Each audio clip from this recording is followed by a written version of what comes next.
Hello, just going to give a quick run through of how I got my shifter here that would not engage. It was completely locked in for not using it for a season or so.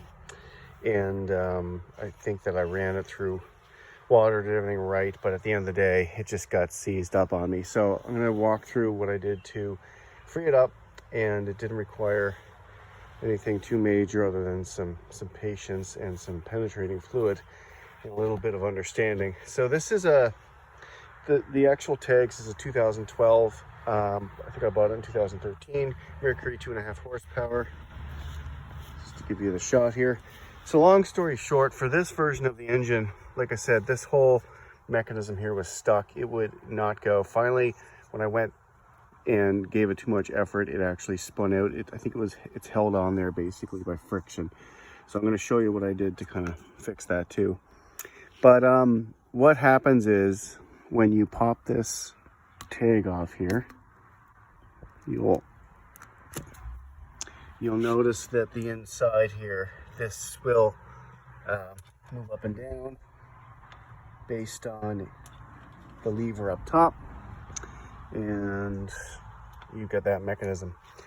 So to fix it, what I did without taking apart the engine was to simply get in there with some penetrating fluid.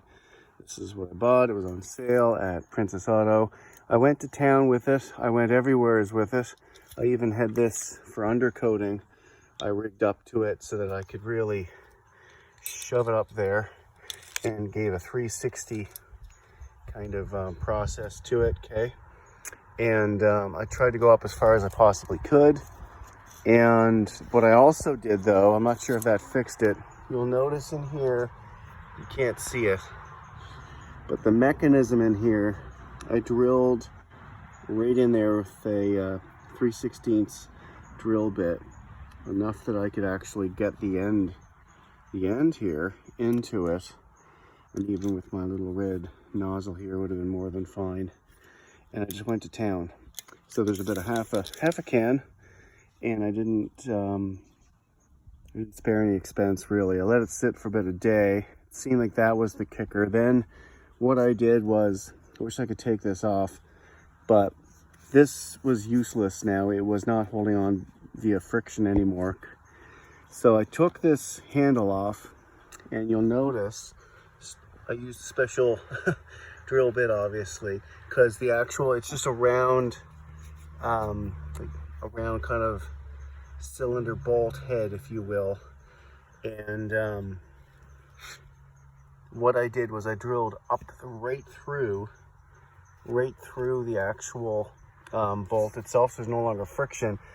And then I was using, this is a bad example, but I was using the proper size screwdriver just to kind of free it. And I jig it, I would spray in here with the penetrating fluid, and it got loose and it was working perfectly. And that was great. So then I put the actual handle on, went out, worked perfectly until we were out today, halfway through our kind of voyage, and this was just spinning on its axis again.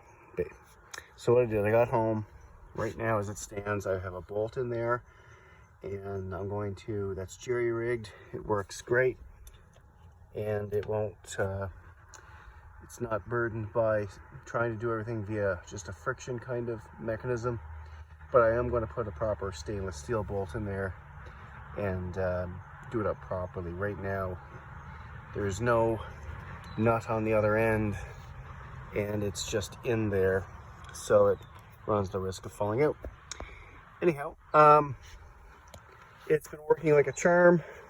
Obviously, I'm going to pay better attention to that and not let it happen again. But if you have a version of the 2.5 horsepower Mercury 4-stroke that allows you access in here, I would definitely go that route.